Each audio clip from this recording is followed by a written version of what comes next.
it's concerning. We ourselves, as fans of going to the movies, are super concerned.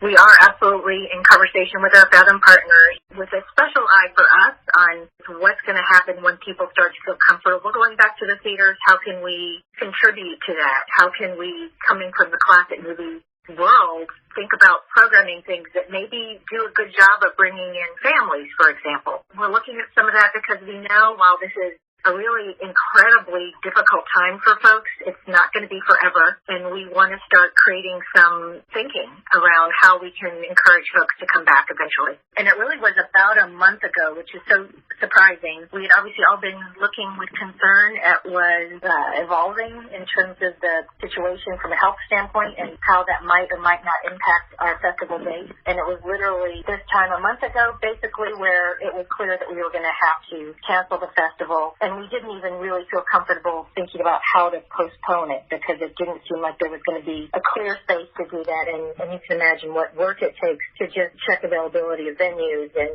rearrange everything we would have had to around the film and talent commitment.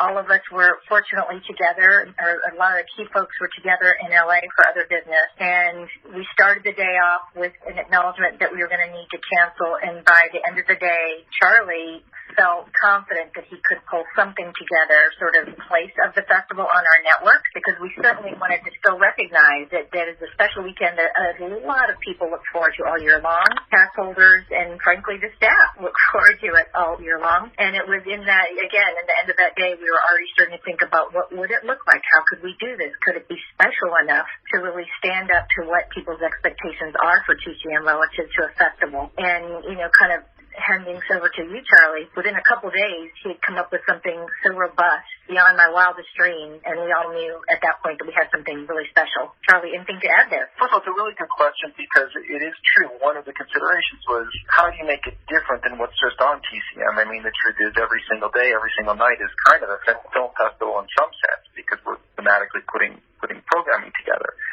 But we wanted this to be special, and that meant including a lot of material that we wouldn't normally include day-to-day on TCM. And so the first idea that was thrown out was, why don't we play a lot of the movies that we were planning to play at this year's festival? But the issue there is you don't have the material, you don't have the guests, you don't have the tribute pieces, you don't have a lot of the things that were done over the years. One of the reasons this evolved into sort of bringing back kind of the best or some of the best from past festivals was we could really make it special by Ben doing his intros, but talking about when we were there with certain stars or certain filmmakers, by having some of the tribute pieces that have been produced over the years or a lot of the special interviews or conversations that happen either before a film or in front of an audience. So that's what makes it different than, to your point about production. There's a lot of production that's gone into this, but of course we've been limited in how we can do that production by the circumstances. But our team has done an amazing job of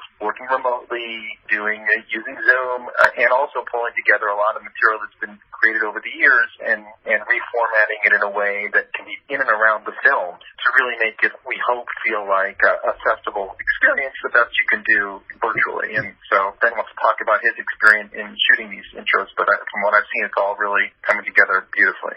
We shot some stuff in a way I've never shot anything before, an unbelievably scaled down crew, and nobody came within 10 feet of me. We wrote fresh intros. We always write fresh intros. We never rerun anything, but these were all fresh and related to the festival. The programming that you'll see this weekend, the 16th through the 19th, will look different because I won't be on my set. We shot that knowing the situation that we were in. And I'm also reminded that people look forward to this all year, and that includes us. And the reason we look forward to it, in large part, is because of this incredibly rewarding connection that we offer to our fans. And so when we announced that we were doing away with the festival, when the executives, Charlie, Pola, and others made the decision that we couldn't have it this year, they asked me to write that same night, and I wrote it and did it the next day. And both in writing it and then in delivering it, it got very emotional. Like the first take, I almost couldn't get through without crying.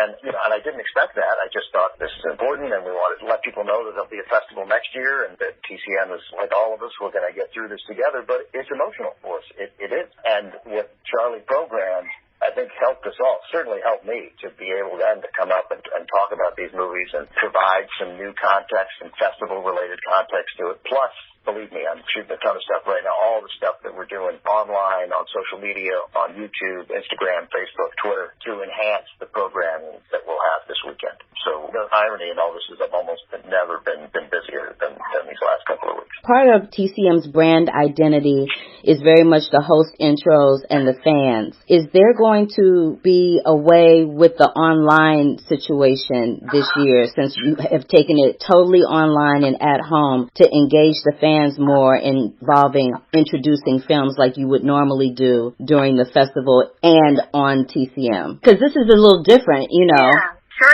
is. I'd say that what we're hoping to do along those lines is definitely engage fans, folks who are into watching us, folks who have been to the festival before, in participating. And in some cases, it'll be folks that we have worked with previously as what we call our social ambassadors, those who have been active with us and consistently great at representing aspects of the festival that we might not be covering out of the way. So we're enlisting some of them to help us out. I hope that people will also, as Ben said, there's so much new content we're creating for our different social media platforms that will give folks a chance wherever they are, if they're on Twitter, Instagram, however they're watching or enjoying the films, they'll get some additional stuff. And there will be some surprises. There will be some of our TCM friends popping up throughout the weekend to just give you a little extra sense of, I think, that broader family we have created around the 10 years of the festival that's really a special part of its charm. I wanted to add that I think one of the very special things is, as you know, with the film festival, is that getting people together is almost become kind of a convention for classic movie fans, which is amazing. And it's sad that we can't do that in person this year, but it is pretty fortunate that we can do it virtually in a lot of ways that we couldn't have done previously. And our hope is that through all these various platforms that people can get together in a virtual sense and enjoy the festival and be together for the weekend that way. Thank you. Well put. To keep up with the Curvy Critic, like our page here, click that subscribe button, and click that bell for notifications. Love, peace, and hair grease, y'all.